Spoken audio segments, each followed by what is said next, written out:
दोस्तों दोस्तों आज बहुत इम्पोर्टेंट सामरिक विषय पर हम चर्चा करेंगे और एक बार हमारा संवाद समाप्त हो इस विषय पर तो आपके प्रश्न भी लूंगा। और विषय जो है वो बहुत महत्वपूर्ण इसलिए है क्योंकि इसमें न केवल इंडो पैसिफिक बल्कि हिंदुस्तान के भी सामरिक हित जुड़े हुए हैं। और तंजानिया और केनिया, ये अफ्रीका के ईस्टर्न साइड के जो दो देश हैं, ये बुरी तरह से चाइना के जो लोन है, जो डेट है, उसमें डूबे हुए हैं, जकड़ा गए हैं।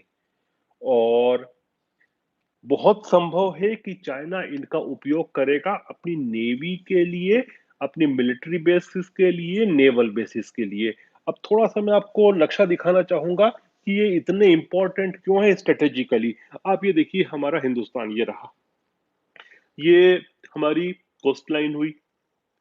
अब हमारी वेस्टर्न कोस्ट लाइन से हम देखें तो ये आता है हॉर्न ऑफ अफ्रीका।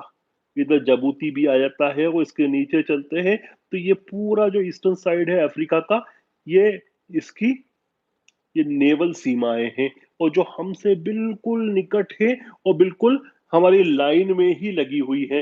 अब इसमें दो देश हैं, एक है तंजानिया, दूसरा है केनिया। और आप ये देखिए कि इनकी जो समुद्री सीमा है वो बहुत बड़ी है, बहुत विस्तृत है। और ये दोनों देश चीन के कर्ज तले डूब चुके हैं।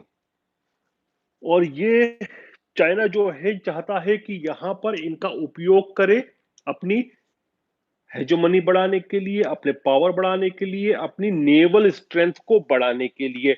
और जनवरी की ही बात करें हम तो जनवरी में तंजानिया की जो सरकार है, जो उनके प्रेसिडेंट हैं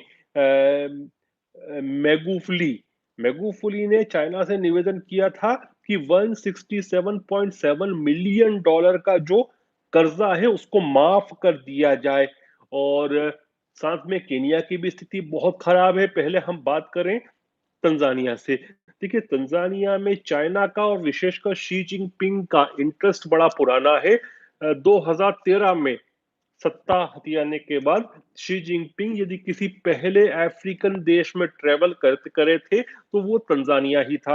और तंजानिया में जाके इन्होंने एक बहुत बड़ा एक तरह से प्रस्ताव रख दिया था तंजानिया के साथ सामने, और कहीं ना कहीं उनके साइन भी करवा लिया था। और ये प्रस्ताव जो था कि चाइना 10 बिलियन 10 अरब यूएस डॉलर का इन्वेस्टमेंट करेगा तंजानिया में पोर्ट को डेवलप करने के लिए। अब आप सोचिए कि तंजानिया में यदि 10 अरब यूएस डॉलर का एक पोर्ट को डेवलप करने के लिए चीन प्रस्ताव रख रहा है तो बहुत बड़ा प्रस्ताव है। और वो चीजें आगे बढ़ना शुरू हुई, लेकिन हुआ ये कि 2015 के आसपास वहां सत्ता का परिवर्तन हुआ और जो 2016 में सत्ता आई उसने हाथ पीछे खींचना शुरू किए, क्योंकि जो कंडीशंस चाइना ने रखी थी वो बड़ी खतरनाक थी। वो कंडीशन क्या थी? कंडीशन ये थी कि एक पोर्ट को डेवलप करने के बदले तंजानिया की ये जितनी भी समुद्री सीमा है उस पर एक अधिकार हो जाएगा चीन का। कितना एक अधिकार होगा? जो वो पोर्ट होगा ना, वो तो 99 वर्ष की लीज पर रहेगा, लेकिन उस लीज के साथ ही 33 वर्ष का गारंटी क्लॉ भी उन्होंने रखा था।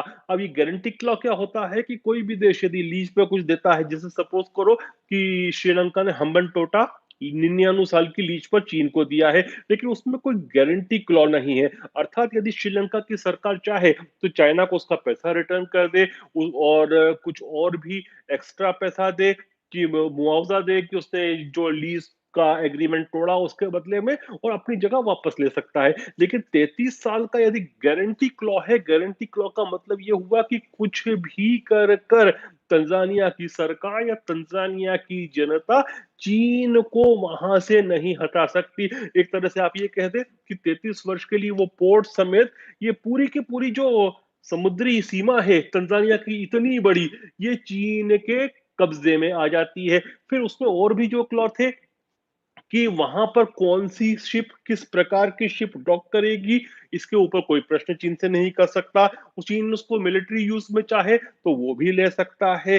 चीन यदि चाहता है कि किसी और कंट्री का भी इन्वेस्टमेंट पोर इन करवाना है तो वो भी करवा सकता है। तो ये बड़ी खतरनाक क्लॉज थी और इस क्लॉज की वजह से 2015 के आसपास जब सत्ता का परिवर्तन वहां तंजानिया में होता है और जो नए प्रेसिडेंट बनते हैं जॉन मेगुफुली, तो जॉन मेगुफुली घबराते हैं। वो बोलते हैं कि नहीं, ये तो एक तरह से ऐसा हुआ कि 33 साल के लिए, उनका कहने का पर्याय यही था कि 33 साल के लिए एक तरह से हमने तंजानिया चीन को दे दिया। तो वो उससे घबरा के पीछे हट जाते हैं। लेकिन फिर चाइना जो है ना, इन लोगों को बोलता है कि नहीं, आप ये इस तरह समझाता है कि आप इससे चिंतित मत हो, हम यहाँ तो इन्वेस्टमेंट करेंगे और उसके अलावा भी इन्वेस्टमेंट करेंगे रेलवे लाइन में। और रेलवे लाइन का काम इन्होंने पूरा कर दिया। अब आप समझिए कि कितना बड़ा रेलवे लाइन का काम चाइना ने किया है वहां पर। ये रही रेलवे लाइन। ये है अंगोला। अंगोला जो आता है वो वेस्टर्न पार्ट है। ये समुद्री सीमा वेस्टर्न पार्ट की हो गई अफ्रीका की, इधर अंगोला। और अंगोला के लोबिटो पोर्ट से चीन ने जो रेलवे की लाइन बिछाई वो जाम्बिया जाती है। जाम्बिया से वो डेमोक्रेट ये वो वहां अंगोला से जाती है Democratic Republic of Congo, Zambia, Congo, Angola, Congo, Congo से जाती है जाम्बिया, जाम्बिया से जाती है तंजानिया और तंजानिया के पोर्ट को ये जोड़ती है। अब ये रहा तंजानिया का पोर्ट, मतलब उसने कितनी कंट्रीज को, एक दो तीन चार, चार कंट्रीज को एक साथ जोड़ दिया। और इसके ऊपर आता है जस्ट केनिया। केनिया का मोम्बासा पोर्ट। मोम्बासा के साथ भी समस्या यह है कि मोम्बासा पे भी चीन की दृष्टि टिकी हुई है। क्यों टिकी हुई है? क्योंकि इतना ज्यादा लोन ले रखा है केनिया ने भी कि केनिया की सरकार अब लोन चुका पाने में समर्थ नहीं दिखती है। और इसके एवज में चाइना की दृष्टि है इस पोर्ट के ऊपर, मोम्बासा के पोर्ट पर, जो कि डेवलप्ड पोर्ट है एक तरह से। अब आप ये समझिए कि इतना बड़ा बेल्ट एंड रोड इनिशिएटिव का, बीआरआई का, पोर्ट और रेलवे का स्ट्रक्चर बना के इतनी सारी कंट्रीज को चाइना ने अपने डेट ट्रैप की गिरफ्त में ले लिया।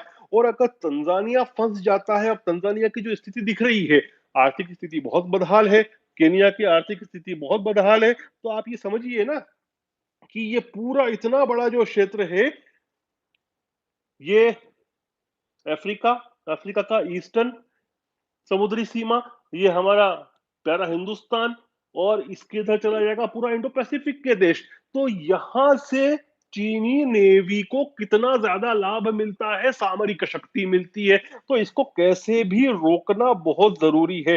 हालांकि हिंदुस्तान का प्रयास ये रहा है, कोशिश अभी भी कर रहा है कि सेशल्स जो है वो ऐसी जियोग्राफिकल लोकेशन है जो कि बहुत स्ट्रेटेजिक है। उसका एजम्पशन आइलैंड्स, ये देखिए आप, सेशल्स है, छोटा सा देश है अफ्रीका का, इसके जो एजम्पशन आइलैंड है, इसमें हम चाहते हैं कि हमारी एक बेस बना ले। हालांकि पिछली सरकार जो थी वो काफी ज्यादा इसके फेवर में दिख रही थी। नई सरकार भी मुझे लगता है, जो अभी वर्तमान सरकार, नई तो नहीं बोलेंगे, टाइम हो गया इसको भी, जो वर्तमान सरकार है वो भी फेवर में है, लेकिन अभी तक हुआ नहीं है। और मुझे इसका एक कारण और भी लगता है, क्योंकि जो नए प्रेसिडेंट हैं वहां के, उनका नाम है वेवेल राम कलावन।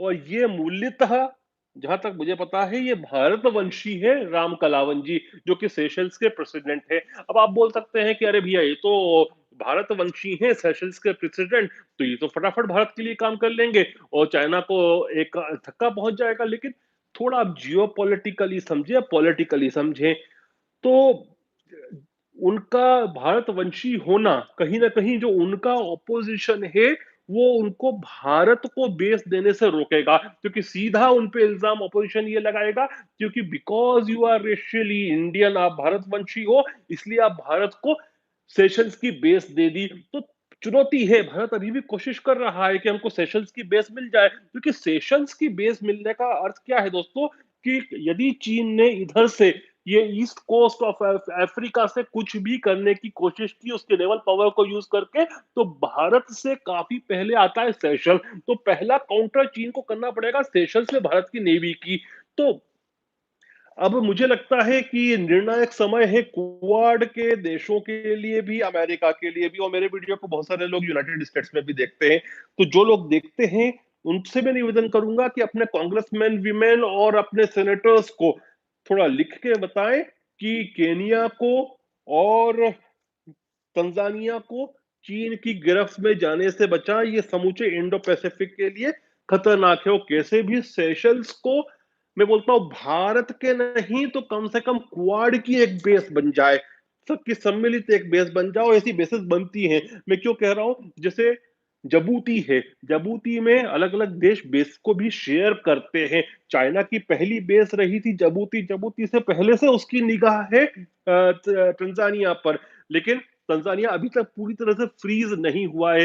लेकिन हमको भी इतना ज्यादा चिंता जबूती की बेस की क्यों नहीं है, क्योंकि वहां पर दूसरे भी कई देशों की, फ्रेंडली देशों की बेस है। जैसे यूनाइटेड स्टेट्स ऑफ अमेरिका तो इतनी बड़ी बेस है उसकी जबूती में कि 60 million US dollar per year से ज्यादा वहां पर उनको किराया देता है। चाइना भी देता है 20 million US dollar, America 60 million से या 62 मिलियन के आसपास कुछ देता है। वैसे ही जापान की भी बेस है, फ्रांस की भी है। तो जबूती में तो चाइना कुछ नहीं कर सकता, क्योंकि इतने सारे देशों की बेस है, यदि कुछ भी दुस्साहस करेगा तो वहां उसको गिरफ्त में लेना बहुत आसान है। लेकिन ईस्टर्न अफ्रीका में केनिया हुआ, तंजानिया हुआ, यदि ये जाते हैं तो ये बहुत बड़ा एक चैलेंज हो जाएगा समूचे इंडो पैसिफिक को।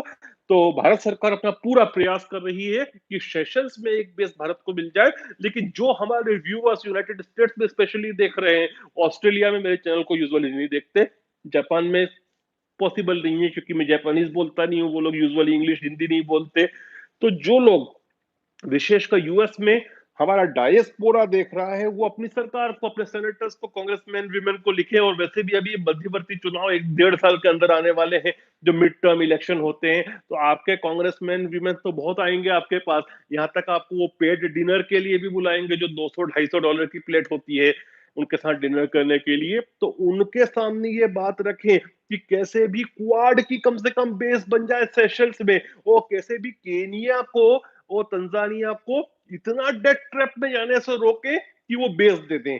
और आपके कुछ प्रश्न हो इस विषय पर या कोई अन्य विषय पर तो जरूर लिखें, और मैं कुछ देर वेट करता हूं कुछ प्रश्न आए, क्योंकि मेरा संवाद अब इस विषय पर समाप्त हुआ है। लेकिन मैं चिंतित तो हूं तंजानिया या केनिया के पोर्ट्स का चीन की गिरफ्त में जाने से।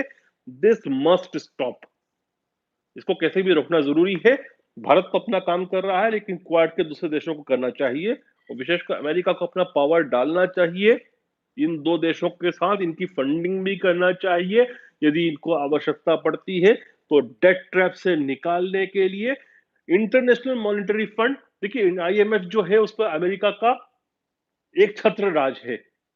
तो आईएमएफ पर यूएस का होता है यूजुअली, और वर्ल्ड बैंक जो है उसके ऊपर होता है यूरोपियन पावर्स का। तो आईएमएफ और वर्ल्ड बैंक मिलकर इनको निकाले, ताकि चीन के पास ये सामरिक इंपॉर्टेंस, महत्व की स्थान नहीं पहुंचे। जय हिंद, जय भारत।